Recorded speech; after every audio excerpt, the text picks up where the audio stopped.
Et alors ils ont formé un groupe qui a choisi de s'appeler Firmin Gémier, puisque le fondateur du TNP, c'était Firmin Gémier, et qu'il avait eu la bonne idée de naître à Aubervilliers, où il a vécu jusqu'à l'âge de 19 ans. Et ce groupe s'est appelé groupe Firmin Gémier. Il a fait, sous la direction de Gabi, des mises en scène. La plus importante, c'était La Cruche cassée de von Kleist. Et puis surtout, c'est devenu un groupe militant dans la ville. Ils ont été cognés aux portes, ils ont collé des affiches, enfin, ils ont occupé la ville. Et leur passion, ils l'ont transmise aux gens. Et ça, c'est un truc extraordinaire d'avoir un groupe de jeunes qui devient le véhicule du théâtre. Hein, et qui n'arrête pas d'y penser, de l'aimer, d'y passer tout leur temps libre. Et ils collaient même des affiches, en assez grande quantité. Je me souviens quand tu as créé le festival d'Aubervilliers, la 3e année, tu avais choisi la pièce de Strindberg, Charles XII, et on avait tiré les petites affiches, mais tout petites comme ça, et ils ont inondé la ville. Et résultat, le lendemain, le commissaire de police a fait un rapport au gouvernement, enfin à son autorité de tutelle, pour dire j'ai l'impression qu'il y a un mouvement anti-gaulliste qui se crée à Aubervilliers. J'ai quand même un peu de cœur, j'ai été voir le commissaire pour lui éviter sa bourde. Et il a rentré son imaginaire sur ce plan-là dans sa poche. Mais vraiment, c'était devenu une préoccupation de ce groupe. Et par exemple, il y avait un journal local qui paraissait, eh bien, toutes les semaines, il avait un quart de page, c'était les grands formats, un quart de page où il parlait du théâtre. Et pas seulement du théâtre, de la vie dans la ville. C'était devenu un citoyen, comment dirais-je, comme une petite pile vondaire, là, qui se baladait dans la conscience et dans le corps des gens. Et puis un jour, il m'a dit, peut-être qu'on devrait créer un festival. Alors sans doute Avignon habitait notre arrière-pensée, mais faire un festival à Aubervilliers, c'était aberrant. Et finalement, il l'a créé, il a duré 4 ans. Et les 4 ans, il y a déjà eu la pièce de Lichnewsky, la tragédie optimiste, après la pièce d'Ocasek, après Charles XII de Strindberg, et pour finir Coriolan de Shakespeare.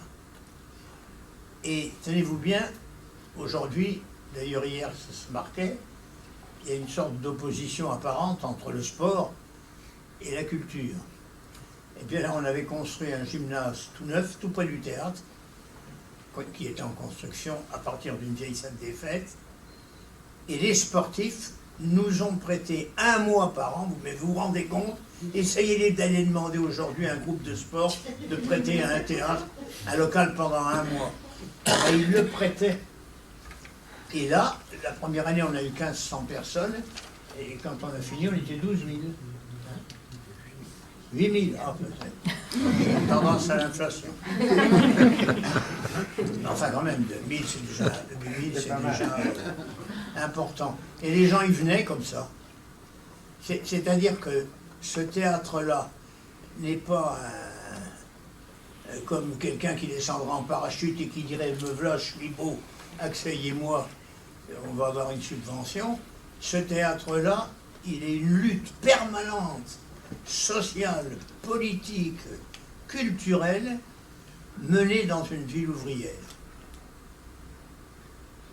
avec les méthodes des ouvriers, c'est-à-dire le porte-à-porte, tout ça.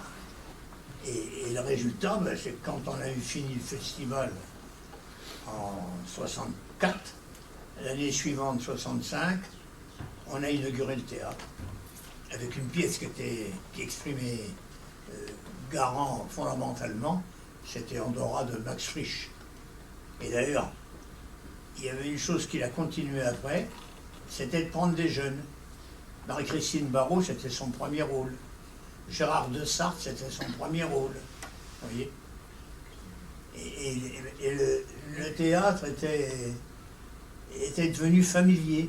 Moi, je me rappelle que sur le chantier, bien sûr, Villard et Jeanne Laurent sont venus nous visiter.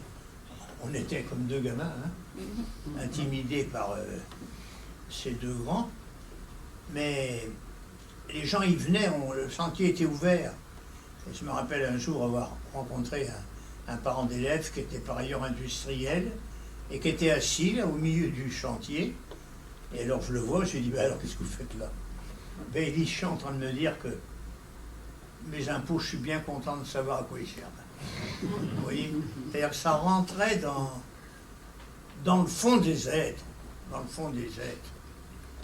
Et puis après, bon, ben, on a inauguré le théâtre en 65.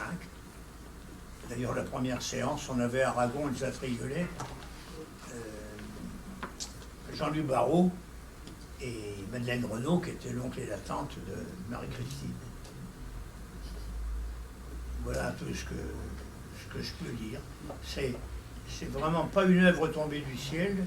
D'ailleurs, dans ces villes-là, rien ne tombe du ciel. Tout est arraché. Mais rien ne vient du ciel ou d'ailleurs. Tout est arraché.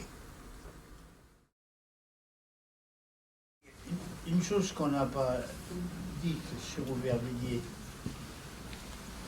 c'est sur les conséquences de l'existence d'un théâtre. Si on regarde bien l'histoire de la ville, le théâtre c'est comme un bombardement sur une ville. Et tous les corps, tous les organismes qu'il y avait dans cette ville se sont ou développés ou ont complètement muté leur façon d'être. Par exemple, dans l'enfance, les colonies de vacances, le patronage qui s'appelait patronage, il s'est appelé après centre de loisirs, mais ont tous incorporé une influence non désignable a priori du théâtre. Enfin, moi, je l'ai vécu, ça.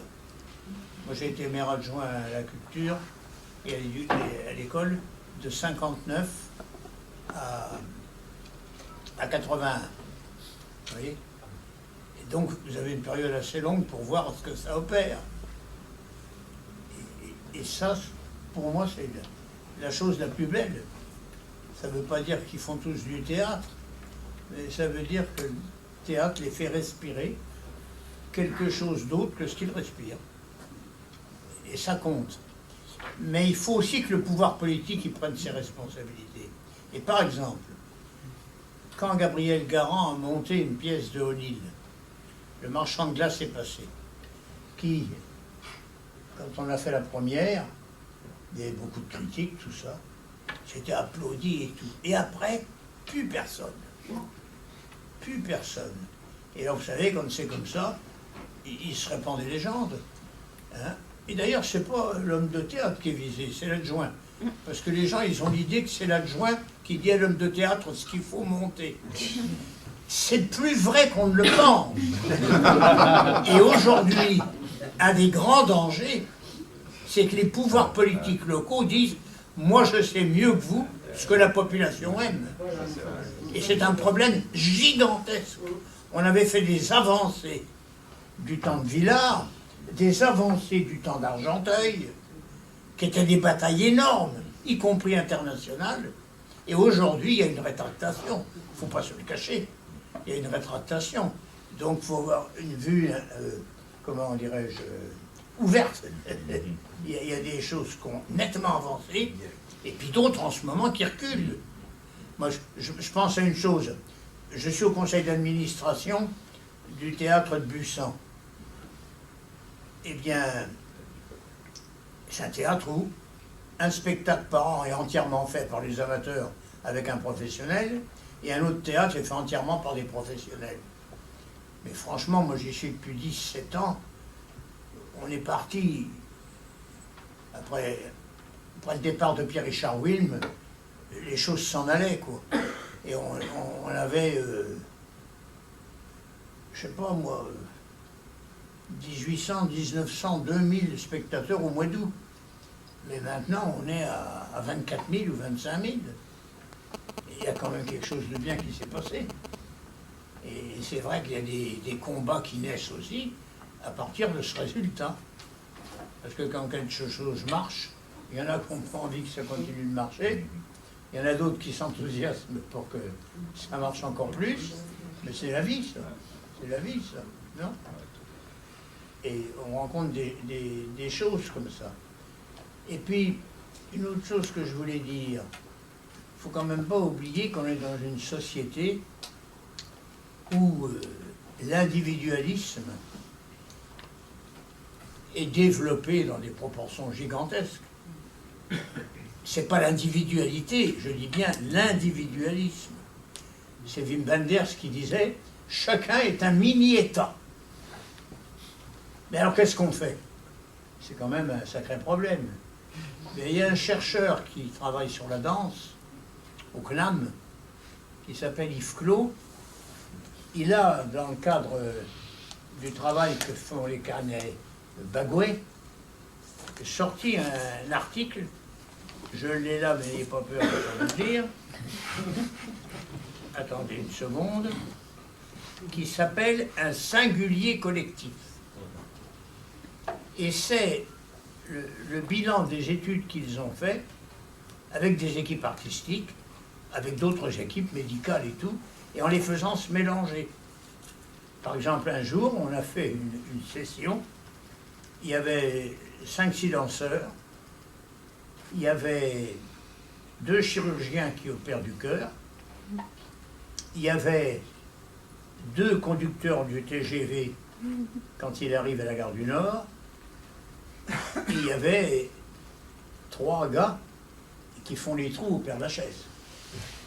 Quand on voit ça, hein, on se dit, mais ils sont fous. Eh bien, qu'est-ce qu'ils ont de choses en commun? Mais d'abord, la première chose, c'est qu'ils ne disent pas la vérité. Au départ, sur leur métier. Un ouvrier, ça ne se livre pas comme ça. Il faut vraiment avoir un vrai dialogue avec eux, y compris affronter. Et au bout d'un moment, ils le disent, et alors là, c'est merveilleux.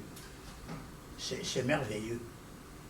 Et alors, c'est là qu'il a fait son édito, parce qu'ils ont sorti un livre qui fait 600 pages et qui publie toutes les réflexions que l'équipe de Bagoué a faites depuis dans des sessions qu'ils ont organisées comme ça. Mais c'est un chef-d'œuvre, c'est un chef-d'œuvre. Et c'est de là que Clos sort l'idée du singulier collectif. Et on sent qu'en ce moment, en tout cas dans ce travail-là, il y a une résurgence d'un esprit collectif. Et c'est très important de dire singulier collectif parce qu'on sort quand même d'une grande tradition collective. Et on sait, quand elle est poussée à l'extrême, qu'elle aboutit à des horreurs. Hein? Et maintenant, on est dans comment dirais-je, un déluge d'individualisme. Et ça commence à produire des horreurs. La garantie, c'est qu'ils soient mélangés tous les deux. Et cette chose-là est en train de se produire dans certains groupements qui travaillent sur le travail artistique, et notamment chez les danseurs. Et ça, c'est très, très intéressant. Et il a une expression que je trouve tellement belle que je vais vous la lire. Il termine son article. Où c'est qu'il est? Voilà. Il termine son article par une phrase qui, moi, me ravit. Il dit comme ça, que l'existence d'un singulier collectif, c'est l'avènement, d'un collectif délibéré en chacun pour que chacun puisse devenir encore plus personnel. Et bien ça, c'est une invention historique. On n'est pas au bout de nos peines.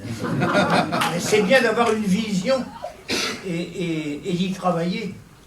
Alors, c'est-à-dire se préoccuper de la transmission, se préoccuper du rassemblement, parce qu'en ce moment, quand vous commencez un débat, il y a la contradiction fort heureusement, mais rapidement on se dit, bon, bah, si on perd ceux-là, il y en aura d'autres. Mais en faisant comme ça, au bout d'un moment, il n'y a plus personne. Donc, faut travailler. Mais c'est vrai que ça gagne les gens. Par exemple, quand j'ai évoqué tout à l'heure, comment ça s'appelle non. Le marchand de glace, on a pris position. Les gens, ils savent à Aubervilliers que si Garand, en l'occurrence, et depuis les autres, monte une pièce qui ne marche pas, eh bien, il ne faut surtout pas l'assassiner. Il a le droit de monter cette pièce.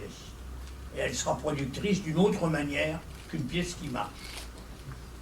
Et ça, il s'en rappelle, ça fait partie de la mémoire collective. Mais il ne faut jamais céder là-dessus. Quand on cède, on a des désastres. Par exemple, ils viennent de fermer à Blanc-Ménil un théâtre.